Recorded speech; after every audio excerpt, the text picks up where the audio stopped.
अंकिता, अरे दीप्शी, तू यहाँ पर? मैं यहाँ पे ना सिक्योरिटी गार्ड का काम करती हूँ, पर मुझे ये बता तू यहाँ क्या कर रही है? अरे ये मेरा ही ऑफिस है, इस ऑफिस की ओनर हूँ मैं। ओनर है? लेकिन आज से पहले तो मैंने तुझे यहाँ पर कभी नहीं देखा। अरे वो क्या है ना, मैं इस ऑफिस में बहुत कम ही आती हूँ, मोस्टली मैं कंट्री के बाहर ही रहती हूँ। आज ऑफिस में मीटिंग थी अर्जेंट, तो इसीलिए ऑफिस में आई थी। और देख, मुझे तू मिल गई यार। सच में तुझे इतने दिन बाद देख करके ना मेरे को बहुत अच्छा लग रहा है। अरे यार, तू तो अपनी जिंदगी में बहुत आगे बढ़ गई है। देखना तू कितनी अच्छी लग रही है, कितने अच्छे कपड़े पहने हुए तूने। और मैं तो जानती ही थी कि मेरी दोस्त एक दिन बहुत तरक्की करेगी, और आज देख तूने कितनी बड़ी तरक्की हासिल कर ली है। इतने बड़े ऑफिस की तू मालकिन है। मैं बहुत खुश हूँ। बस मैं तो यही कहूंगी कि ऊपर वाला ना तुझे बहुत तरक्की दे और ऐसी तू कामयाब होती रहे। एक काम करते हैं, ऊपर बैठ करके बातें करते हैं। चल मेरे साथ, चाय पिलाती हूँ तेरे को ऊपर। अरे नहीं नहीं, मैं कहीं नहीं जा रही। पर तू क्या बोल रही है? तुझे पता होना चाहिए मैं सिक्योरिटी गार्ड हूँ यहाँ पर। और तेरे साथ मैं ऐसे चाय थोड़ी पी सकती हूँ? तू इतनी बड़ी कंपनी की मालकिन है और मैं एक मामूली सी सिक्योरिटी गार्ड। चाय कैसे पी सकती हूँ मैं तेरे साथ? और ऑफिस में तेरी रेपुटेशन है, तेरे एम्प्लॉयज देखेंगे कि तू मेरे साथ चाय पी रही है तो तेरी इज्जत की धज्जियां उड़गी। तो चाय की बात है ना, हम बाहर पी लेंगे कभी। अभी तू जा। अरे यार दीप्शी, कैसी बातें कर रही है? तो मेरे को इतने दिनों बाद मिली है और मेरे साथ बैठ करके चाय भी नहीं पी सकती? और वैसे भी तो सिक्योरिटी गार्ड ना बाद में है, पहले मेरी दोस्त है। चल मेरे साथ ऊपर बैठ करके चाय पीते हैं आराम से, चल।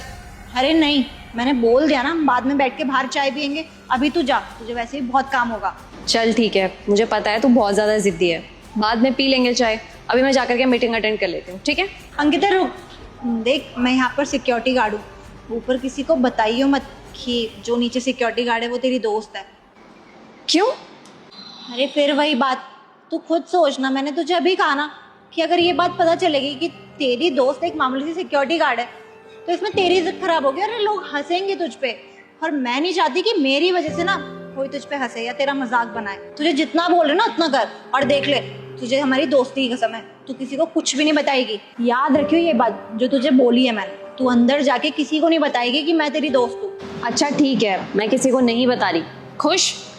चल अभी मैं जाकर के मीटिंग अटेंड करती हूँ, लेकिन उसके बाद ना तेरा कोई भी बहाना नहीं चलेगा, ध्यान रखियो। इतनी अच्छी दोस्त है मेरी, इतनी तरक्की कर ली इसने। चाबी? ये किसकी चाबी है? अभी तक तो नहीं थी यहाँ पे कहीं। अंकिता की चाबी तो नहीं है ये? मैं उसे दे के आती हूँ। हाँ, फाइल तो ठीक ही है। वैसे मेरे को एक बात बताओ, जो बाकी की फाइल है वो रेडी है कि नहीं? क्लाइंट आने वाले हैं। जी मैम, सारी फाइल कंप्लीट है। अंकिता, कि तेरी चाबी नीचे गिर गई थी, क्या करती है? ध्यान भी नहीं देती अपनी चीजों का। अरे थैंक यू सो मच। तेरी हिम्मत कैसे हुई मैडम को नाम से बुलाने की?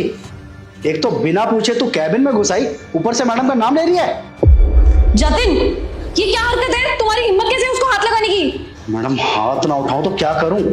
अरे ये मामूली सी सिक्योरिटी गार्ड आपका नाम लेके बुला रही है आपको। हाँ, उसने मेरे को नाम लेके बुलाया तो, लेकिन तुम होते कौन हो उसको थप्पड़ मार के ये कहने वाले कि वो मेरे को मेरे नाम से नहीं बुला सकती? देखिए मैडम, मुझे नहीं पता कि आप इसकी तरफदारी इतनी क्यों कर रही है, लेकिन मैं ऐसे लोगों को ना बहुत अच्छे से जानता हूँ। ये लोग ना बस अमीर लोग देखते नहीं कि उनसे रिश्ता बनाने लगते हैं, सोचते हैं कि बस 500-1000 रुपए की टिप मिल जाया करेगी, इसलिए आके आपका नाम ले रही है। पहले तो ना अपनी जुबान पे कंट्रोल रखो। ये कोई 2 कौड़ी की सिक्योरिटी गार्ड नहीं है, मेरे बचपन की दोस्त है ये। समझ में आया तुम्हें? मैडम क्या बात कर रही हैं आप? ये 2 कौड़ी की सिक्योरिटी गार्ड आपकी दोस्त कैसे हो सकती है? ये ना मेरी बचपन की दोस्त है। और तुम्हें एक बात मैं अभी के अभी क्लियर कर दूं, इस कंपनी की ओनर ना पिछले 2 साल से हूं मैं, उससे पहले मैं इसी के साथ थी। पर बचपन की दोस्त? कैसी बात कर रही है मैडम आप इतनी बड़ी कंपनी की ओनर है और आपकी दोस्त एक मामूली सी सिक्योरिटी गार्ड, क्या बात कर रही है आप? हम दोनों ने एक ही साथ स्कूलिंग की है और एक ही टिफिन से खाना भी खाया है। मैं पढ़ाई करके आगे निकल गई और ये घर की जिम्मेदारियों की वजह से पीछे रह गई। और ये इस कंपनी में सिक्योरिटी गार्ड का काम करती है, तो इसका ये मतलब है क्या कि इसकी इज्जत नहीं होगी? हमारी कंपनी में जो भी काम करता है, जो भी एम्प्लॉय है ना, सबकी इज्जत होगी। और जब वो तुमसे इज्जत से बात कर रही है तो तुम्हें प्रॉब्लम क्या है? तुम उससे इज्जत से बात क्यों नहीं कर रहे? और मैं इस कंपनी की ओनर हूँ, इसका ये मतलब नहीं कि मेरे सर में फितूर चढ़ जाएगा और मैं किसी की रिस्पेक्ट ही नहीं करूंगी। मेरे घर वालों ने ना मेरे को ये शिक्षा दी है कि मेरे को सबकी इज्जत करनी चाहिए, चाहे वो कोई भी हो। और ये तो फिर भी मेरी बचपन की दोस्त है, और तुम मेरे सामने ही मेरी बचपन की दोस्त से बदतमीजी कर रहे हो। उसको चांटा तक मार दिया तुमने। मेरी नज़रों में ना मेरे बचपन की दोस्त की इज्जत बहुत ज़्यादा है। देखो जतिन, तुमने जो भी किया है ना आज, बहुत गलत किया है। और तुमने गलत किया है ना आज, तो तुम्हारे साथ भी गलत ही होगा। अपना बोरिया बिस्तर लो, निकलो यहाँ से। Ma'am I am sorry ma'am, please एक चांस दे दीजिए। मैं आज के बाद कभी ऐसी गलती नहीं करूँगा। Shut up and get lost. ये लो अपनी फाइल और निकलो। अंकिता, और रहने दे, तू इन्हें जॉब से मत निकाल। और वैसे भी इनकी गलती क्या है, सही तो किया इन्होंने। मैंने तो तुझे नीचे कहा ही था कि अगर तू बताएगी तो ये कभी एक्सेप्ट नहीं करेंगे इस बात को। और मैं नहीं चाहती कि मेरी वजह से किसी की जॉब चली जाए। तू छोड़ना इन सब बातों को, वैसे भी हम इतने सालों बाद मिले हैं और मैं नहीं चाहती कि मेरी वजह से किसी के साथ गलत हो। देखा, इसे कहते हैं इंसानियत। तुमने उसके साथ कितना गलत किया, लेकिन वो फिर भी अभी मना कर रही है कि मैं तुम्हें जॉब से ना निकालूं, तुम्हारे साथ कुछ गलत ना करूं। सॉरी। कोई बात नहीं, अब चल मैं चलती हूँ। दीप्शी, एक सेकंड रुको। जतिन, अंदर मुकेश होगा, उसको बोल देना 2 चाय लेके आए। जी मैम। अरे तो अभी तक खड़ी क्या है, बैठ ना, आजा बैठ के बातें करते हैं।